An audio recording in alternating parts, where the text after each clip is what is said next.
മാനവികത അധ്യായം 1 നവോത്ഥാനം. അതായത് 14-ാം നൂറ്റാണ്ടോടെ യൂറോപ്പിലുണ്ടായ സാമൂഹിക മാറ്റമാണ് നവോത്ഥാനം എന്നറിയപ്പെടുന്നത്. മധ്യകാലത്തെ ഫ്യൂഡൽ വ്യവസ്ഥിതിയിൽ നിന്നും ആധുനിക കാലഘട്ടത്തിലേക്കുള്ള ഒരു മാറ്റമാണ് നവോത്ഥാനം. നവോത്ഥാനത്തിന് തുടക്കമിട്ട രാജ്യം ഇറ്റലിയാണ്. ഇനി നവോത്ഥാനത്തിന്റെ പ്രത്യേകതകൾ എന്തൊക്കെയാണെന്ന് നോക്കാം. മനുഷ്യ കേന്ദ്രീകൃതമായ കാഴ്ചപ്പാടാണ് നവോത്ഥാനത്തിന്റെ ആദ്യത്തെ ഒരു പ്രത്യേകത എന്ന് പറയുന്നത്. അതായത് മാനവികതയ്ക്ക് ഊന്നൽ കൊടുക്കുന്നതാണിത്. അതുപോലെ നഗര ജീവിതത്തിന്റെ വളർച്ച, കച്ചവട പുരോഗതി, ദേശരാഷ്ട്രങ്ങളുടെ വളർച്ച, വ്യക്തി സ്വാതന്ത്ര്യം, യുക്തിചിന്ത, മതേതര മൂല്യങ്ങളുടെ വ്യാപനം, പണാധിഷ്ഠിത സമ്പദ്ഘടന, പ്രാദേശിക ഭാഷകൾക്ക് ലഭിച്ച പ്രാധാന്യം, കലാശാസ്ത്ര രംഗങ്ങളിലുണ്ടായ മാറ്റം, ഇതൊക്കെ നവോത്ഥാനത്തിന്റെ പ്രത്യേകതയായിട്ട് പറയാം. നവോത്ഥാനം എന്ന വാക്കിനർത്ഥം പുനർജനി എന്നാണ്. 14-ാം നൂറ്റാണ്ടോടെ പ്രാചീന ഗ്രീക്ക് റോമൻ സംസ്കാരങ്ങൾക്കുണ്ടായ പുരോഗതിയാണ് നവോത്ഥാനം എന്നതുകൊണ്ട് അർത്ഥമാക്കുന്നത്. ക്ലാസിക്കൽ സംസ്കാരങ്ങൾ എന്നറിയപ്പെടുന്നത് പ്രാചീന ഗ്രീക്ക് സംസ്കാരങ്ങളാണ് ക്ലാസിക്കൽ സംസ്കാരങ്ങൾ എന്നറിയപ്പെടുന്നത്. മറ്റ് യൂറോപ്യൻ നഗരങ്ങളിൽ നിന്നും വ്യത്യസ്തമായി ഇറ്റലിയിലെ നഗരങ്ങൾ കൂടുതൽ സ്വതന്ത്രവും സമ്പന്നവും ഊർജ്ജസ്വലവുമായിരുന്നു. ബാങ്കിങ്, ഇൻഷുറൻസ് തുടങ്ങിയ മേഖലകളിൽ അറിവുള്ളവരായിരുന്നു ഇവിടുത്തെ വ്യാപാരികൾ. അവർ ബുക്ക് കീപ്പിംഗ് പോലുള്ള വാണിജ്യ സാങ്കേതിക വിദ്യകളിൽ വിദഗ്ധരായിരുന്നു. അതായത് ഒരു സ്ഥാപനത്തിന്റെ വരവും ചെലവും ദൈനംദിന അടിസ്ഥാനത്തിൽ ക്രമമായി രേഖപ്പെടുത്തുന്നതിനെയാണ് ബുക്ക് കീപ്പിംഗ് എന്ന് പറയുന്നത്. അക്കൗണ്ടിങ്ങിന്റെ ആദ്യ നടപടിയാണിത്. വാണിജ്യ പുരോഗതിയുടെ ഭാഗമായി ഇറ്റലിയിൽ നിരവധി സമ്പന്ന കുടുംബങ്ങൾ ഉയർന്നു വന്നു. ഫ്ലോറൻസിൽ വളർന്നു വന്ന ഇറ്റാലിയൻ കുടുംബമാണ് മെഡിജി. അതുപോലെ മിലാനിൽ വളർന്നു വന്ന ഇറ്റാലിയൻ കുടുംബമാണ് സ്ഫോർസം വിസ്കോന്തി. മിലാനിൽ 2 ഇറ്റാലിയൻ സമ്പന്ന കുടുംബങ്ങൾ ഉയർന്നു വന്നു. അത് സ്ഫോർസം വിസ്കോന്തി എന്നറിയപ്പെടുന്നു. പാർമയിലേതാണ് ഫർണീസി. അതുപോലെ നേപ്പിൾസിൽ ഓർസീനി. പാർമയിൽ ഫർണീസി എന്നറിയപ്പെട്ടു. നേപ്പിൾസിലേത് ഓർസീനിയാണ്. 14-ാം നൂറ്റാണ്ടോടെ ഇറ്റലിയിലുണ്ടായ ബ്യൂബോണിക് പ്ലേഗ് എന്ന മഹാമാരിയാണ് ബ്ലാക്ക് ഡെത്ത് എന്നറിയപ്പെടുന്നത്.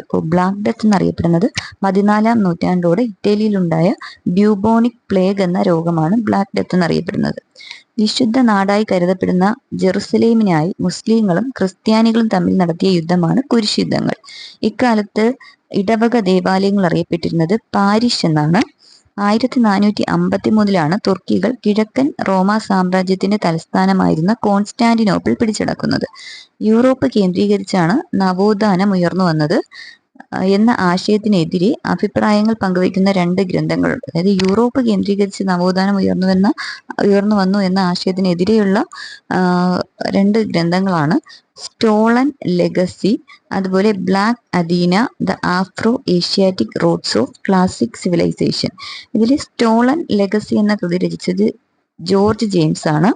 സ്റ്റോളൻ ലെഗസി എന്ന കൃതി രചിച്ചത് ജോർജ് ജെയിംസ് ആണ്. അതുപോലെ black Athena, the Afro Asiatic roots of classic civilisation, ഈ കൃതി രചിച്ചത് മാർട്ടിൻ ബെർണലാണ് ബ്ലാക്ക് അദീന എന്ന കൃതി രചിച്ചത്. ദൈവ കേന്ദ്രീകൃതമായ കാഴ്ചപ്പാടിൽ നിന്നും മനുഷ്യ കേന്ദ്രീകൃതമായ വീക്ഷണത്തിലേക്കുള്ള പരിവർത്തനമായിരുന്നു മാനവികത. ദൈവ കേന്ദ്രീകൃതമായ കാഴ്ചപ്പാടിൽ നിന്നും മനുഷ്യ കേന്ദ്രീകൃതമായ വീക്ഷണത്തിലേക്കുള്ള ഒരു മാറ്റമായിരുന്നു മാനവികത. കലയിലും സാഹിത്യത്തിലുമൊക്കെ ഈ ആശയം പ്രകടമായിരുന്നു. നവോത്ഥാന കാലത്ത് മാനവികത ഏറ്റവും ശക്തമായി പ്രതിഫലിച്ച മേഖലയായിരുന്നു ചിത്രകല. ഇറ്റാലിയൻ നവോത്ഥാന ചിത്രകാരനായ ജിയോവന്നി ബെല്ലിനി വരച്ച ചിത്രമാണ് ആഗണി ഇൻ ദ ഗാർഡൻ. അതായത് പൂന്തോട്ടത്തിലെ വേദന എന്നറിയപ്പെടുന്ന ആഗണി ഇൻ ദ ഗാർഡൻ എന്ന ചിത്രം വരച്ച ഇറ്റാലിയൻ നവോത്ഥാന ചിത്രകാരനാണ് ജിയോവന്നി ബെല്ലിനി.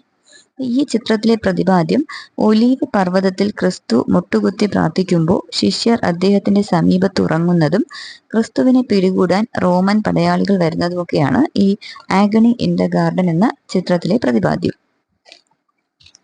ഇറ്റാലിയൻ നവോത്ഥാന ചിത്രകാരനായ പിയറോ ഡെല്ല ഫ്രാൻസിസ്കയുടെ പ്രശസ്ത ഇരട്ട എണ്ണച്ചായ ചിത്രമാണ് ഡിപ്റ്റിക് ഓഫ് ഫെഡറിക്കോ ഡാ മോണ്ടഫെൽട്രോ.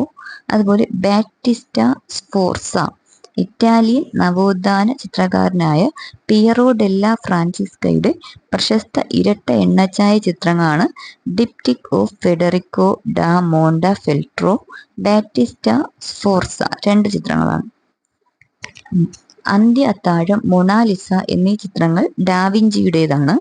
അന്ത്യ അത്താഴം, മൊണാലിസ ഈ ചിത്രങ്ങൾ ഡാവിഞ്ചിയുടേതാണ്. മറ്റ് പ്രമുഖ ചിത്രകാരന്മാരാണ് മൈക്കലാഞ്ചലോ, ടിഷ്യൻ, റാഫേൽ. മറ്റ് പ്രമുഖ ചിത്രകാരന്മാരാണ് മൈക്കലാഞ്ചലോ, ടിഷ്യൻ, റാഫേൽ. ചിത്രകലയിൽ എന്ന പോലെ ശില്പകലയിലും നവോത്ഥാന കാലത്ത് മാറ്റങ്ങളുണ്ടായി. ഇക്കാലത്തെ പ്രമുഖ ശില്പികളാണ് ഡൊണാട്ടെല്ലോ, മൈക്കലാഞ്ചലോ. ഡൊണാട്ടെല്ലോ, മൈക്കലാഞ്ചലോ പ്രമുഖ ശില്പികളാണ്. ഡൊണാട്ടെല്ലോയുടെ പ്രസിദ്ധ ശില്പങ്ങളാണ് ദാവീദ്, ഗത്താമലാത്ത.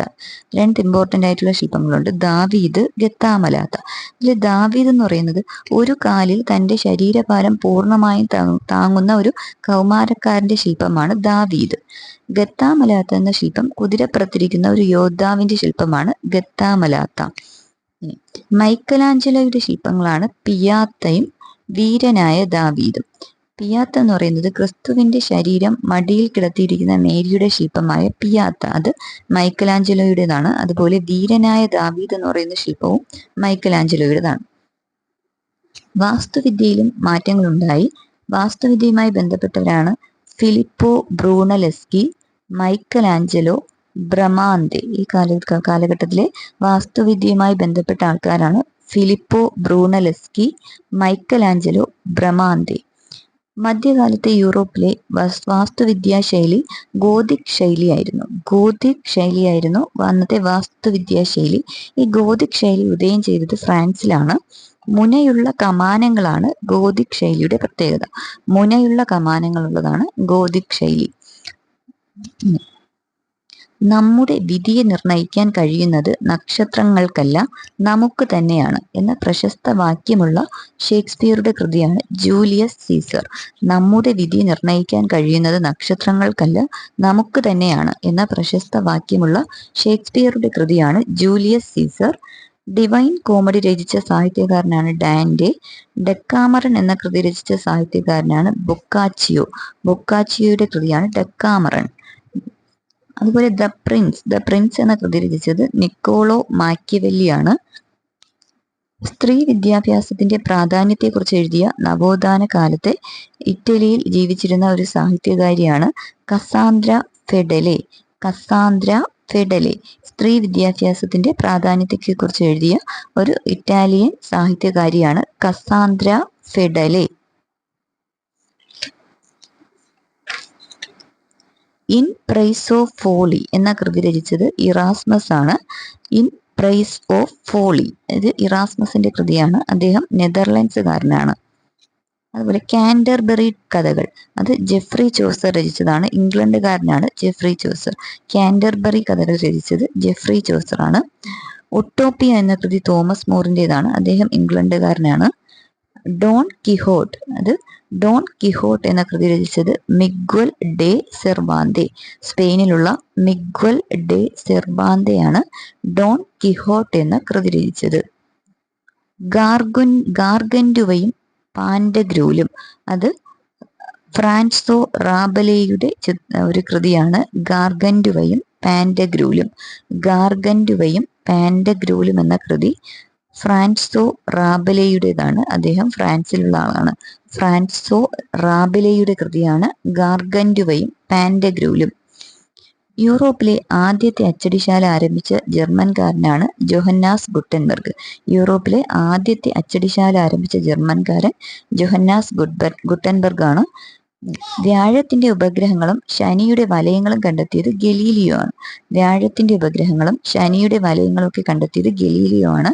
സൊസൈറ്റി ഓഫ് ജീസസ് എന്ന സഭ സ്ഥാപിച്ചത് ഇഗ്നേഷ്യസ് ലയോളയാണ്. സൊസൈറ്റി ഓഫ് ജീസസ് എന്ന സഭ സ്ഥാപിച്ചത് ഇഗ്നേഷ്യസ് ലയോളയാണ്.